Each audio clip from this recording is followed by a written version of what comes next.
பார்த்தீங்கன்னா, இது வந்து டையோடுடைய சிம்பிள். இந்த Z வந்து ஜீனோ டையோடுடைய சிம்பிள். இந்த PKன்றது வந்து டையோடுடைய சிம்பிள். ஸோ இந்த பிசிபில வந்து பார்த்தீங்கன்னா, நம்ம இப்போ டையோடு வந்து நான் சால்வ் பண்ண போகிறோம். ஓகேங்களா? ஸோ இந்த டையோடு நான் எப்படி சால்வ் பண்ணுறதுன்னு சொல்லிட்டு உங்களுக்கு இது காட்டுறேன் பாருங்க. அதுக்கு உங்கள்கிட்ட பார்த்தீங்கன்னா,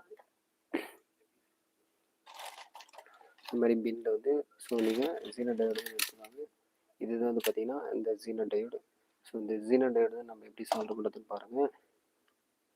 ஸோ இந்த ஜீனோ டையோடோட ஒர்க் என்னன்னு பார்த்தீங்கன்னா, current flow in reverse direction.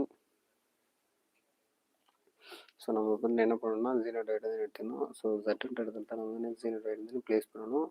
So இந்த மாதிரி Z இடத்துல தானே நீங்கள் ஜீனோ டையோடு வந்து ப்ளேஸ் பண்ணுங்கள். ஸோ ஒரே ஒரு லைக் மட்டும் போட்டுருங்க. ஸோ இந்த இடத்துல வந்து பார்த்திங்கன்னா நம்ம ஜீனோ டையோடு வந்து சால்வ் பண்ணிட்டு வரோம். ஸோ இந்த மாதிரி ஈஸியாக வந்து நம்ம சால்வ் பண்ணலாம். ஜீனோ டையோடு வந்து பார்த்திங்கன்னா பொலாரிட்டின்னு இருக்குது, ப்ளஸ் மைனஸ்ன்னு சொல்லிட்டு.